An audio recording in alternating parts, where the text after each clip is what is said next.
আসসালামু আলাইকুম। আজ 30শে ডিসেম্বর 2025। আপনারা জানেন অদ্য ভোরবেলায়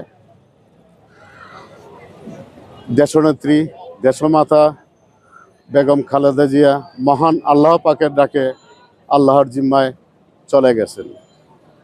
আজ অত্যন্ত শোকের দিন। দৈনিক জনতা কলমের পক্ষ থেকে দৈনিক জনতা কলমের পরিবারের পক্ষ থেকে আমরা অত্যন্ত শোকাহত মর্মাহত।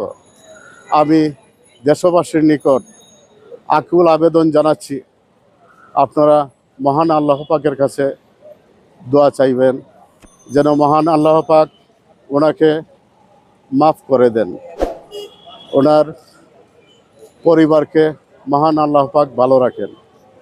আল্লাহ পাক ওনাকে যেন বেহেশত নসিব করেন।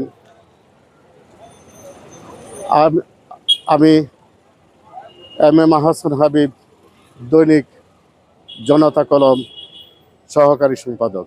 আসসালামু আলাইকুম।